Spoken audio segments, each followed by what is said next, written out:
Hi friends, welcome to the Plain Fun RC channel. I'm your host Saul. We are continuing the build of the Don Smith B-17 with a focus on the fuselage. Let's talk about what we see here. So right off the bat, you can see we've got all our pieces laid out, and let's talk about how the fuselage is actually built. So you'll see that each of the formers is in halves.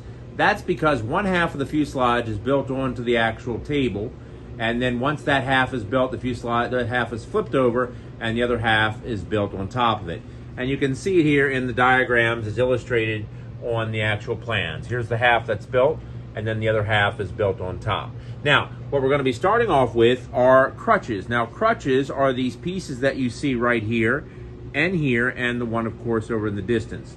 The kit cutter failed to include all of the crutches. So we have to go through, we have to cut all of the other crutches that you see there along the bottom edge that have not been included in the kit, which is not a big deal. It'll just take just a little bit. So let's get started cutting our crutches.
All right, friends, we've got our crutches cut and in place. Now let's add our fuselage formers.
All right, friends, you can see that we've gone ahead and we now have our formers in place, and I'm happy with the progress so far. So I want to share something with you real quick. For those that are out there that are going to be building this Don Smith kit, I want you to be aware of something very important. This is the wing saddle that you see in here, this long piece. It took me probably a good hour and a half, hour 45 minutes just to slide it through those formers. And I did not know that was not the appropriate way to do it. So, helpful tip. You'll notice here we've got this former. It's got a slot in it right here, okay? Slide your wing saddle into the formers that have slots, such as this one right here, and the one next to it, and the one over here. Get it in those first. Go ahead and seat the formers onto the crutches, and then the other formers that don't require the wing settle to be slid through, they can then be put in place. That will make it go a lot faster. All right, friends, so now we're going to go ahead. We need to start getting our stringers in place, and then we're going to go ahead and start sheeting this half. So let's continue with the build.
All right, friends, as we continue our update, let's talk about a couple things that we have going on. You'll notice that the pieces I've been using for sheeting have been very narrow. We're not using the large pieces like you see over here. The reason for that is when you use those large pieces, you get more of an octagon effect rather than a nice round fuselage. When you use these narrower half-inch wide pieces, you get far less of an octagon effect, much more of a round appearance, especially when you sand. Now you're going to notice I just have this one piece here going between these formers, and I'll explain. This section in here is actually going to become the belly pan. It's going to be cut away. And the way I know that is because if you look at the score marks here, you can see they follow the curvature of this piece right here. And so this from here and here, that's all going to be cut away and thrown away. But we still need to have a piece there to support the fuselage, so when we go and flip it over to put on the other half of the formers, the fuselage won't flex. We'll also wind up putting a piece down in here because this portion down here, as I mentioned a second ago, this does become the belly pan. So everything that is not thrown away, such as these pieces here, they will actually get glued to the bottom of the wing. So let's go ahead and continue sheeting. All right, friends, continuing our update, we are cutting the posts that are going to be glued to the formers on the fuselage. So we can take the left half of the fuselage, flip it upside down, and glue the right half of the fuselage onto the formers. These are 3/8 inch thick balsa sticks that are 6 inches long and a 1/2 inch wide. So let's continue cutting our posts.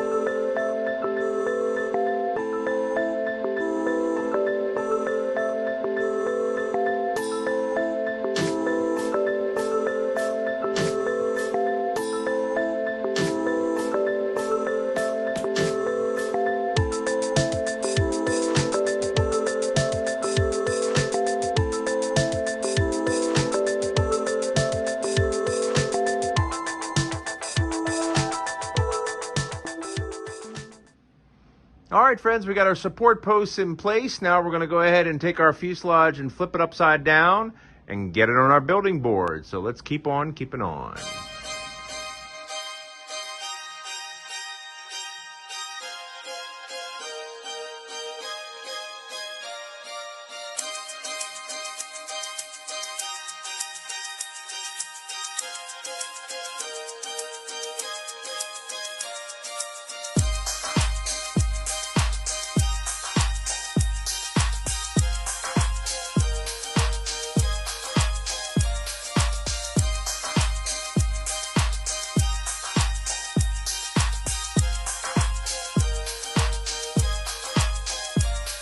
All right, friends, we've got our supports glued to the building board. You see right here.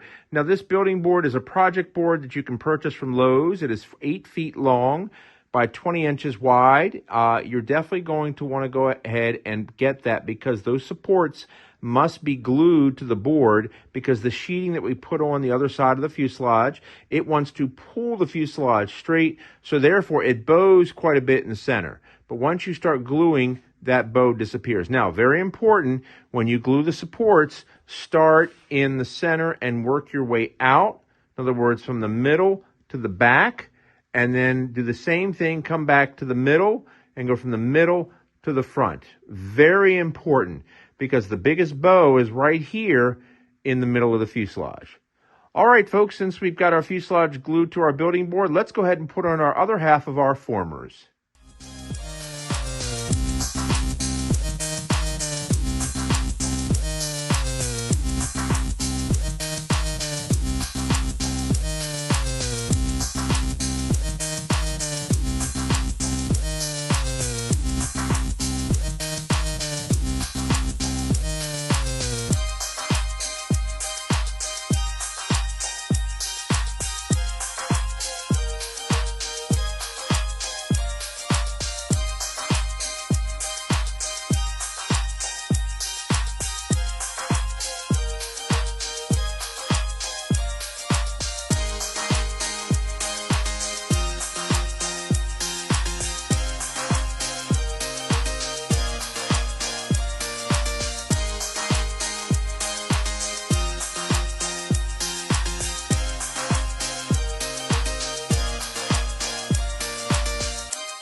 All right, friends, as we continue our update, I want to take a moment to pass along a helpful tip.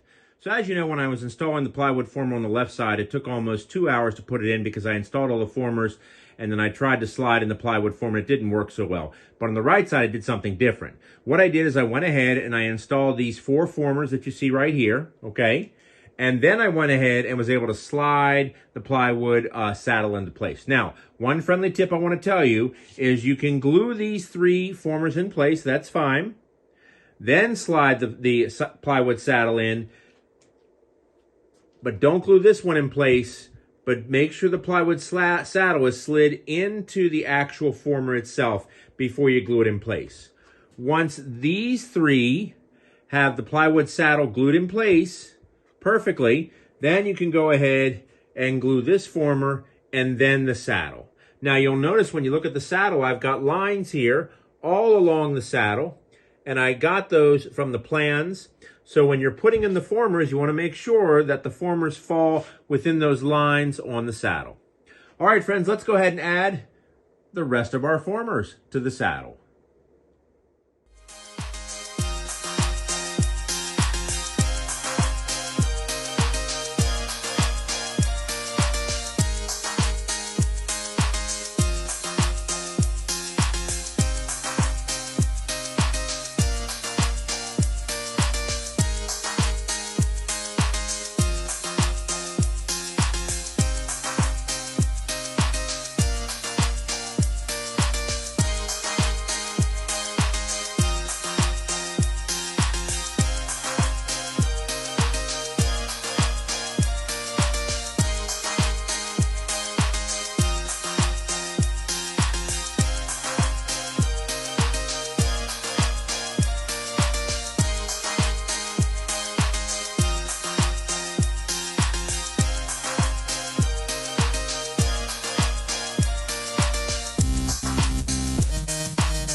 All right, friends, continuing with our build, I almost forgot to add the hardwood pieces to the former on the fuselage. So we want to pause the sheeting for 1 second so we can get these pieces in place. Now, the hardwood mounts for the tail wheel, which, by the way, you see here, and it's from Robart. The hardwood mounts for the tail wheel are broken into 4 different pieces. You've got 2 of these 1/4 inch plywood pieces. You have also 2 of the 1/2 inch by 3/8 inch hardwood pieces, one here and one up here. And the 4th and final part is this very thin piece of wood that goes all the way from the top all the way down to the bottom and has 1/8 inch ply.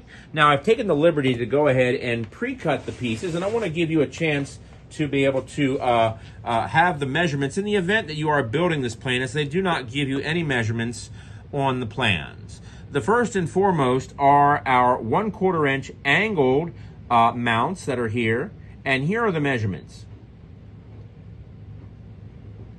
Now, moving on to our hardwood pieces, we have our 1/2 inch by 3/8 inch hardwood pieces, and here are the measurements for length for these pieces. And finally, we've got our 1/8 inch plywood frame, and it's an open frame, and I'll show you why in just a second. But in the meantime, here is the measurement for this particular piece. Now, let me show you why we went ahead and went with an open frame for the plywood piece, if I may, just for 1 second. You can see we've got our frame here. Whoops. We've got our frame here, and we have our landing gear here, and this is why you have to have the open frame, because you've got that large air cylinder there, and then of course you have the riveted parts there as well that it has to fit around. Plus, when we retract the landing gear, you can see how this mechanism comes forward. So you've got to have that open frame. Now, I don't think I needed to make it quite so open, but nonetheless, that's why you have to have this open frame for the tail wheel retract. So let's go ahead and get our pieces mounted to the former. All right, friends, we've gone ahead and we have completed our tail wheel mounting bracket, and it just looks great. We did have to recut this plate right here that my thumb is resting on, because the epoxy that I had used had gone bad and it wasn't drying. But nonetheless, it looks great. Now, you'll need to pre-mount your tail wheel. In other words, pre-drill and pre-mount your tail wheel before installing it. Now, we can't leave the tail wheel on there, so we're just going to remove the tail wheel and then install our mounting bracket directly onto the former of the fuselage. So let's get our tail wheel mounting bracket installed on our former and our fuselage. All right, friends, we've got our tail wheel mounting bracket on our former, and it went really, really well. It will definitely require quite a bit of measurement to get it centered. You'll notice here, pointing at this former here, you'll notice that these are the marks right here, the halfway points where you join the formers together. Use that as your demarcation for determining centering, because it's got to be properly centered on the former itself. Now, you're also going to need to go ahead and open up the hole. There's a hole that already exists here in the former, but you're going to have to make it even bigger. In this case, we're using air, so we had to make sure the air cylinder, which will pass through the former, clears, and we have to make sure there's enough room for the pull wires that will wind up passing through here. We may need to make this a little bit bigger, but we will broach that when it comes time to put in the pull wires. But nonetheless, the bracket is in, the bracket is done. That took quite a while to get that exact, because you really do have to get it exact. Now, what we'll have to do when the time comes, we will have to clear out this bottom portion of this former. Not much, just a little bit, because the wheel is going to retract this way.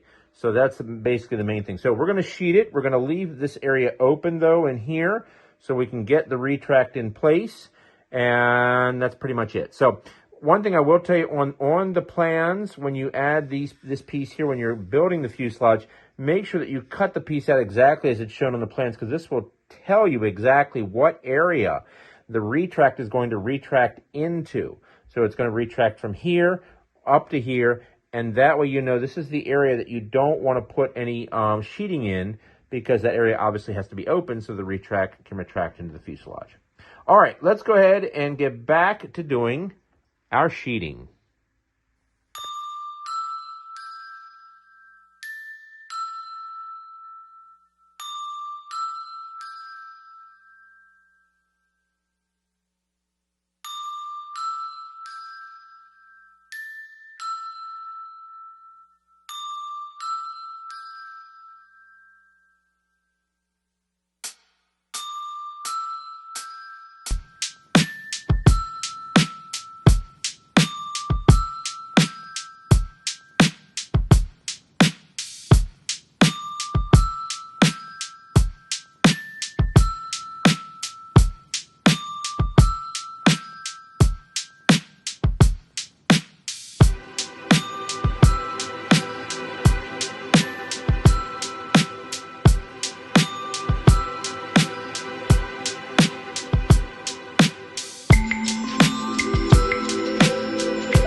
All right, friends, you can see our right side is done, and it just looks great. Very happy with it, very, very happy.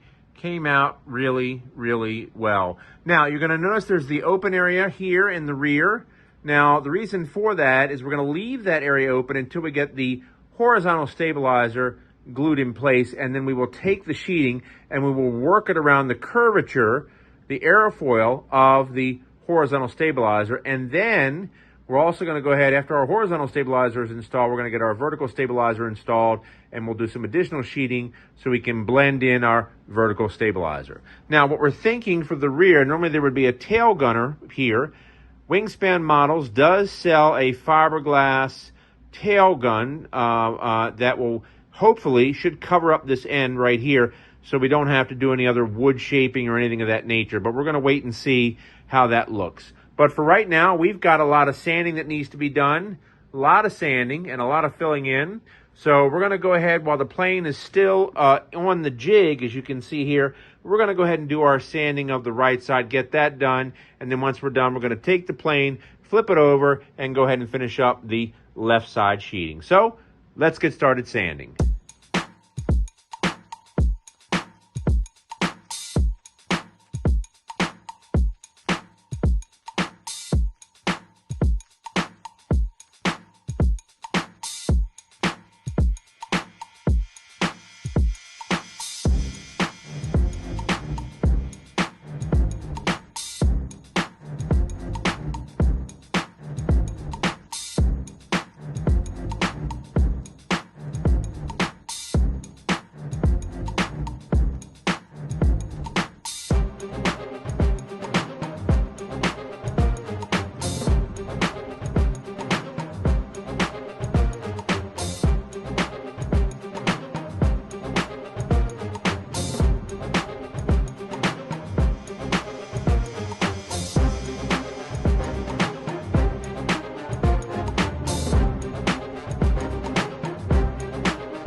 friends, our sheeting is complete, and I am just over the moon with the way it looks. It looks fantastic.